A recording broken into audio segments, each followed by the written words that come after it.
പശ്ചിമേഷ്യയിൽ വീണ്ടും സംഘർഷ സാധ്യത ശക്തമാകുകയാണ്. ഇറാനും അമേരിക്കയും തമ്മിലുള്ള വാക്പോര് ശക്തമായതോടെയാണ് സ്ഥിതിഗതികൾ രൂക്ഷമായി മാറിയത്. പസഫിക് സമുദ്രമേഖലയിൽ നിലയുറപ്പിച്ചിരുന്ന അമേരിക്കൻ യുദ്ധക്കപ്പലുകൾ പശ്ചിമേഷ്യയിലേക്ക് നീങ്ങി തുടങ്ങിയതായും റിപ്പോർട്ടുകൾ പറയുന്നു. ഇനി ഒരു ആക്രമണം ഉണ്ടായാൽ മുഴുവൻ കരുത്തുമെടുത്ത് തിരിച്ചടിക്കാൻ തങ്ങളുടെ സൈന്യം മടിക്കില്ലെന്ന് ഇറാൻ വിദേശകാര്യമന്ത്രി അബ്ബാസ് അറാഗ്ചി മുന്നറിയിപ്പ് നൽകിയിട്ടുമുണ്ട്. അമേരിക്കയുടെ 3 യുദ്ധക്കപ്പലുകളാണ് പശ്ചിമേഷ്യയിലേക്ക് നീങ്ങുന്നത്. ചൊവ്വാഴ്ച ഇന്ത്യൻ സമുദ്ര മേഖലയിൽ ഈ കപ്പലുകൾ എത്തിക്കഴിഞ്ഞു എന്നാണ് വിവരം. ജനകീയ പ്രക്ഷോഭത്തെ അടിച്ചമർത്തിയതിന്റെ പേരിൽ ഇറാനെ ആക്രമിക്കും എന്ന് തുടർച്ചയായി ഭീഷണി ഉയർത്തിയ ഡൊണാൾഡ് ട്രംപ് ഖമനേയുടെ ഭരണം അവസാനിപ്പിക്കാനും ആഹ്വാനം ചെയ്തിരുന്നു. ഉയർന്ന വിലക്കയറ്റം, സാമ്പത്തിക പ്രതിസന്ധി, ഭരണകൂടത്തോടുള്ള എതിർപ്പ് എന്നിവയെ തുടർന്ന് ഇറാനിൽ വ്യാപകമായി സർക്കാർ വിരുദ്ധ പ്രതിഷേധങ്ങൾ തുടരുന്ന സാഹചര്യത്തിലാണ് ഈ നീക്കം. അമേരിക്ക ആസ്ഥാനമായ വാർത്താ നെറ്റ്വർക്കായ ന്യൂസ് നാഷണൽ ആണ് നേരത്തെ അമേരിക്കയുടെ ഈ നീക്കത്തെക്കുറിച്ച് റിപ്പോർട്ട് ചെയ്തത്. യുദ്ധക്കപ്പലുകളിലെ സ്ട്രൈക്ക് ഗ്രൂപ്പ് ലക്ഷ്യസ്ഥാനത്ത് എത്തുകയാണെന്നാണ് റിപ്പോർട്ട്. USS അബ്രഹാം ലിങ്കൺ എന്ന വിമാനവാഹിനി കപ്പലാണ് ഈ ഫ്ലീറ്റിനെ മുന്നിൽ നിന്ന് നയിക്കുന്നെന്നുള്ള സൂചനകളും നേരത്തെ പുറത്തു വന്നിരുന്നു. അതേസമയം അമേരിക്കയുടെ സൈനിക താവളങ്ങൾ ആക്രമിക്കാൻ ഇറാൻ പദ്ധതിയിടുന്നതായും നേരത്തെ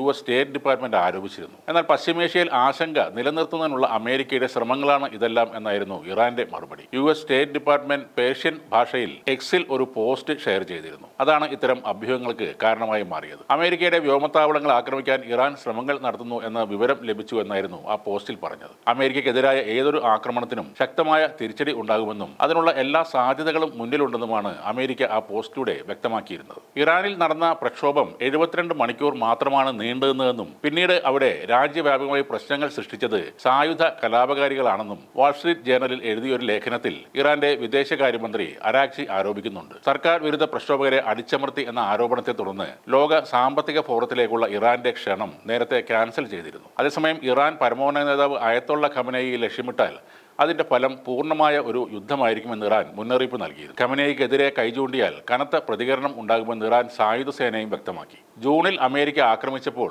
ഇറാൻ നിയന്ത്രണം പാലിച്ചു. ഇനിയൊരു ആക്രമണം ഉണ്ടായാൽ മുഴുവൻ കരുത്തുമെടുത്ത് തിരിച്ചടിക്കാൻ ഞങ്ങളുടെ സൈന്യം മടിക്കില്ല എന്നാണ് ഇറാൻ വിദേശകാര്യമന്ത്രി അബ്ബാസ് അറാഗ്ചി നൽകുന്ന മുന്നറിയിപ്പ്. തന്നെ വധിച്ചാൽ ഇറാനെ ഈ ലോകത്തു നിന്നും തുടച്ചു നീക്കാൻ ഉത്തരവ് ഇട്ടുകഴിഞ്ഞു എന്ന് അമേരിക്കൻ പ്രസിഡന്റ് ഡൊണാൾഡ് ട്രംപ് പറഞ്ഞത് സ്ഥിതിഗതികൾ കൂടുതൽ വഷളാക്കിയിട്ടുണ്ട്. ഖമനേയുടെ ഭരണം അവസാനിപ്പിക്കണമെന്നും ട്രംപ് നേരത്തെ ആഹ്വാനം ചെയ്തു. കഴിഞ്ഞ ആഴ്ച ഗൾഫ് രാജ്യങ്ങൾ ഇടപെട്ടതോടെ താൽക്കാലികമായ ഒരു ശാന്തത നിലനിന്നിരുന്നു എങ്കിലും ഇപ്പോഴത്തെ ഈ പുതിയ നീക്കങ്ങൾ ആ മേഖലയിലാകെ വീണ്ടും ആശങ്ക പടർത്തുകയാണ്.